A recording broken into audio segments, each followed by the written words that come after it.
Hello student, hope you all are fine.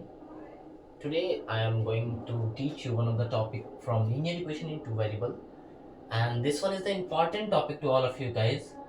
आइए इस topic को हम लोग देखते हैं, समझते हैं। ये ऑब्जेक्टिव के लिए खास करके बहुत ज़्यादा इंपॉर्टेंट है।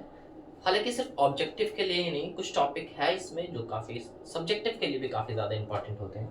आइए मैं बताऊं स्टार्टिंग से। फर्स्ट ऑफ ऑल बच्चों मैं बता दूं कि लीनियर इक्वेशन किसे कहते हैं। तो लीनियर जिसका पावर क्या हो, वन, और जिस इक्वेशन में कितने वेरिएबल हो, दो वेरिएबल। ऑफ कोर्स इस बात को ख्याल रखेंगे आप लोग कि जब भी linear equation in two variable रहता है तो उसमें दो इक्वेशन होता है। आइए बच्चों, सबसे पहले हम लोग क्या करते हैं कि इसका फॉर्म समझते हैं कि फॉर्म किस तरह होगा। फॉर्म इसका जो होगा बच्चों वो क्या है, a1x plus b1y is equals to c1। वहीं मैं अगर दूसरा इक्वेशन की बात करूं तो a2x plus b2y is equals to c2। ये दो फॉर्म है बच्चों लीनियर इक्वेशन में टू वेरिएबल का। इसमें दो अननोन क्वांटिटी है, क्या क्या है, x और y। बेसिकली हम लोग इसी चीज को फाइंड करते हैं पूरे पूरे क्वेश्चन में, पूरे चैप्टर में x और y का मान निकालिए। ठीक है, हम लोग ने बहुत चैप्टर में देखा होगा अलग अलग मेथड, चाहे वो सब्स्टिट्यूशन मेथड हो, चाहे वो एलिमिनेशन मेथड हो, या फिर अगर मैं बताऊं तो क्रॉस मल्टीप्लिकेशन मेथड हो। इन सभी चीजों को हम लोगों ने देखा। आइए बच्चों, आज वो चीज मैं नहीं देख रहा हूँ, मैं ये देख रहा हूँ कि जब भी बच्चों लोग ग्राफ बनाते हैं तो ग्राफ में बनने की क्या क्या संभावनाएं होती। एक्चुअली बच्चों, या तो ग्राफ जो होगा वो तीन प्रकार से होगा, या तो वो इंटरसेक्ट कर जाएगा किसी एक पॉइंट पे, दूसरा या तो वो पैरेलल चला जाएगा, तीसरा क्या होगा, लाइन के ऊपर लाइन आ जाएगा। राइट। आइए किस सिस्टम ऑफ इक्वेशन को क्या कहते हैं, इस चीज को आज हम लोग पढ़ेंगे। ये ऑब्जेक्टिव के लिए काफी ज्यादा इंपॉर्टेंट होते हैं बच्चों। आइए सबसे पहला टॉपिक क्या है, यूनिक सॉल्यूशन। यूनिक सॉल्यूशन किसे कहते हैं बच्चों, यूनिक सॉल्यूशन जिसका ग्राफ कैसा हो, इंटरसेक्ट एट अ पॉइंट। एकदम सिंपल साधारण सा एक इक्वेशन बनेगा, सिंपल साधारण सा ग्राफ बनेगा, एक ऐसा ग्राफ जो क्या हो कि पहला जैसे मैं एक ग्राफ बना करके दिखाता हूं बच्चों, आप लोग ध्यान देंगे। देखिएगा ये ग्राफ जो है, जैसे ये वाला हम लोगों का एक्स एक्सिस, सॉरी ये वाला हम लोगों का वाई एक्सिस है और ये वाला हम लोगों का एक्स एक्सिस। मान लेते हैं कि एक सिस्टम ऑफ इक्वेशन है, पहले इक्वेशन से ग्राफ बन गया कुछ इस हिसाब से, वही दूसरे वाले सिस्टम ऑफ इक्वेशन से ग्राफ बन गया कुछ इस हिसाब से। बच्चों ये जो इंटरसेक्शन पॉइंट है, जब एक इंटरसेक्शन ऑफ पॉइंट पे ये कटता है तो उसको क्या कहते हैं हम लोग, यूनिक सॉल्यूशन कहते हैं। इसका ग्राफ कैसा बनता है, इंटरसेक्ट एट अ पॉइंट बनता है। ठीक है, अब इसका इक्वेशन कैसा रहता है बच्चों, इसका इक्वेशन के बारे में कहा गया a1/a2 is not equals to b1/b2। वहीं अगर मैं इनफाइनाइट नंबर ऑफ सॉल्यूशन की बात करूं तो इनफाइनाइट नंबर ऑफ सॉल्यूशन किसे कहते हैं, तो ऐसा सिस्टम ऑफ इक्वेशन बनेगा बच्चों, एक ऐसा ग्राफ बनता है जो कॉन्साइड हो जाता है।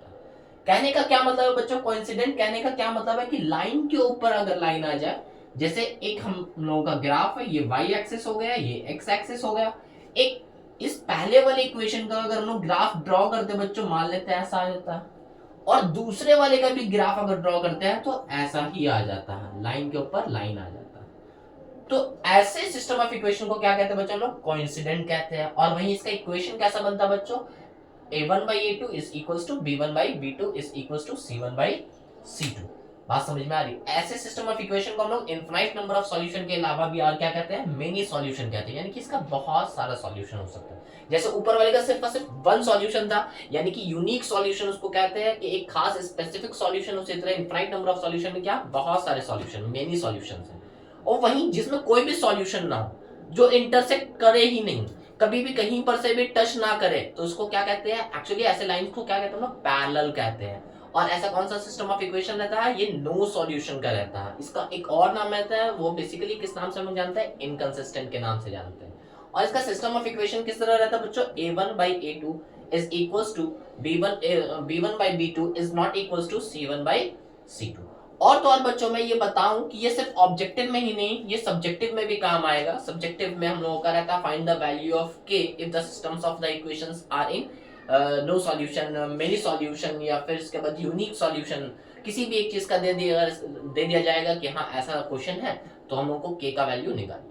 मैं एक क्वेश्चन वजाते के लिए बना करके बता दूंगा और फिर उसके बाद आपको डिटेल में लेकर के जाऊंगा। फिलहाल अभी के लिए इतना ही रहने देते हैं। आप लोग इतना ही समझ लीजिए कि यूनिक सॉल्यूशन जो रहता है उसका ग्राफ कैसा बनता है, इंटरसेक्ट होता है किसी एक पॉइंट पे, इक्वेशन किस तरह रहता है, a1/a2 is not equals to b1/b2। अगर मैं मेनी सॉल्यूशन या फिर इनफाइनाइट नंबर ऑफ सॉल्यूशन की बात करूं तो इनफाइनाइट नंबर ऑफ सॉल्यूशन क्या रहता है, कोइंसिडेंट रहता है। और फिर उसके बाद इसका इक्वेशन क्या किस तरह रहता है, a1/a2 is equals to b1/b2 is equals to c1/c2। वही नो सॉल्यूशन की बात करें तो नो सॉल्यूशन के एक और नाम रहता है जिस नाम से काफी ज्यादा फेमस है ये इसको क्या कहते हैं हम लोग, इनकंसिस्टेंट कहते हैं। ग्राफ किस तरह बनता है, ग्राफ इसका पैरेलल बनता है।